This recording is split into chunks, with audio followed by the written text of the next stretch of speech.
What is going on, people? We are Tottenham TV here. Spurs have been beaten 4-2. I'm just outside at Anfield here. Instant match reaction. Another one of those, well, it looked like, to be honest, was going to be another one of those defeats where we looked abject, open like the Red Sea, couldn't create a chance for Toffee.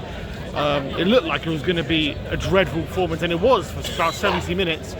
And yet, we did mount some sort of a comeback. We brought on Richarlison, we brought on Maddison, we brought on Lo Celso, and all of a sudden we got our act together. We started playing some football, we started getting the ball on the ground, we started opening up Liverpool a bit, and we, got some pride back in our performance. But unfortunately, wasn't really enough to get a result. It was a bit too little, too late, just like the Brighton game.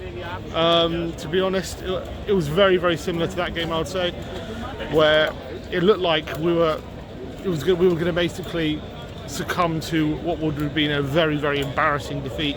It was basically a case of how many at some points today, which is a little surprise given the quality of Liverpool, how attacking they are, how difficult they are to deal with, how bad we've been defending in recent weeks, and how abject we've looked on the ball.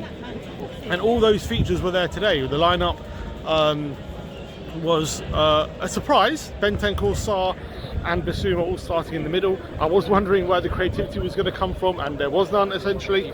Kulusevski, Son and Johnson starting in the front three, Emerson retaining his place at left back, and all of those decisions in the starting lineup did come back to bite us, I felt, during the game.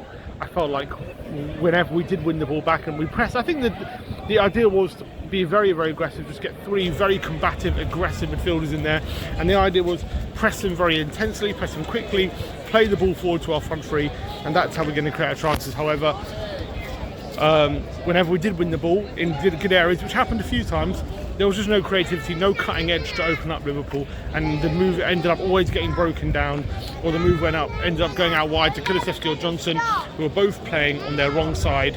They both kept cutting inside because they didn't want to go. Neither of them wanted to go on the outside, and the move kept getting broken down. Son was getting bullied by Van Dijk and Quansah. Again, not a massive surprise. And the midfield, as much as they were good doing some good stuff off the ball, on the ball, they were getting caught a few times. Their passing game wasn't really there, didn't really have any cutting edge, and it was pretty much only a matter of time before we were going to get caught, and we did.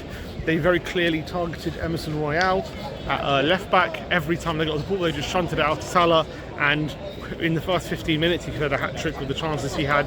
That was a clear avenue where Liverpool were targeting, and it was a avenue they were able to exploit time and time again. We're lucky only Salah had one goal in that first half. It could have been a lot more. To be fair, I thought we defended quite well, albeit definitely second best, and definitely Liverpool had chances. I would say we it could have easily been, if we would have got it to half time 1-0 and given us an opportunity to regroup in the second half, that would have been a good opportunity. Unfortunately, Robertson scored right on the edge of the first half, and once that second goal goes in, you're thinking it's going to be very, very difficult to get back in this game.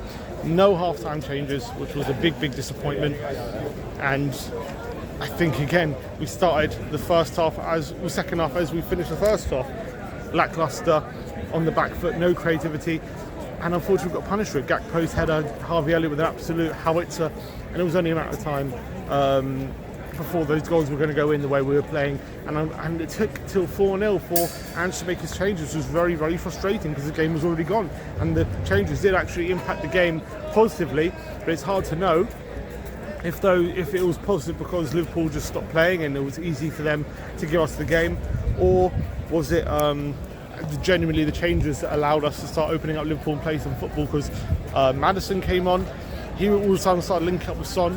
One change I really liked, I want to give Ange credit for, Ollie Skip came on at left back, and all of a sudden Salah wasn't having the easiest times. Ollie Skip was actually able to get on the ball and have a bit of quality. I thought he had a bit of aggression. He wasn't getting absolutely roasted by Salah every time. It wasn't perfect, but it was a decent solution. Maybe that's something we should do going forward. I suggested it, play a midfielder there before the game. And I thought we really upped our game once Lo Celso came on. All of a sudden we had Lo Celso and Maddison on the pitch with Bissouma. And we looked really creative, playing quick football, fast football, getting the ball forward, opening up Liverpool time and time again. We were getting Richarlison in behind. We were getting Son, we were getting all sorts of joy down the left-hand side. Maddison and Lo Celso are both buzzing around the centre, being really creative. We got 2 goals back. Obviously, Brennan Johnson with a classic ball across the face of goals for Richarlison, who flicks it in, and Richarlison then sets up Son to make it 4-2. And 4-2 with, I think it was with 15 minutes to go, or 10 minutes to go. You're thinking, maybe, never know. And we definitely had chances to make it 4-3, and a few of them as well. Maddison had a few flash across the face of goal. Richarlison forced Alisson into a few saves. There was one flash point where Richarlison gets in behind. Alisson makes a save, it's looping into the goal, and Brennan Johnson's about to head it in. He puts his head where it hurts, but unfortunately the Liverpool defender gets there first. There was a shout for a penalty with the high foot, but VAR waved it away, and that was the closest we came to 4-3. And we definitely had chances to get back in the game, so we ended it with a bit of pride, with a bit of fight, and you can be happy about that, but it shouldn't take Spurs to be 4-0 down for that to happen. So I do think there's there we go. I do think there's something to be said about that. It's not the first time this has happened. Happening against Arsenal, took us 3-0 down to show a bit of fight and get back in the game. Brighton 4-0 down, took us till then to show a bit of fight and get some goals. And it happened all too frequent. The Fulham game, Newcastle game, Chelsea game, and now this game, where the game is over and we've given ourselves way too much to do before we even start making a change. So Ange has a lot to ask for there, but maybe he's found some sort of solution. It's something which I suggested going into this game: play the attacking midfielders together, because we've seen even today was a perfect example of it. We're so open anyway. We don't look like creating anything with the defensive midfielders together in the centre. So why not play Maddison with the Lo Celso and with Kulusevski in the centre, and at least we can look good on the ball and we can start creating something. And obviously that is what I was calling for. We looked a lot better when we did that today. So maybe we should do that going forward for the last few games. But look, the season's nearly over. Obviously there was a slight opportunity today to put pressure on Aston Villa after they lost away at Brighton, but with us losing, obviously that's another game gone, and we know that top 4 is not going to happen now.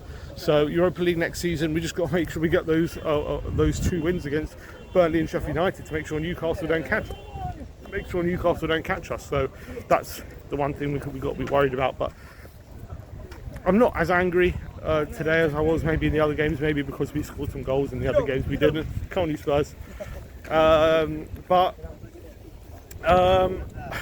Maybe I should be, because again, it took us till 4-0 down to play, and that should never be acceptable. You shouldn't be waiting to, you're losing till the game's gone, essentially, to give it a good go. And I know we could have surmounted an incredible comeback, but it shouldn't have taken that Spurs to go 4-0 down for that situation to be. So ultimately frustrating.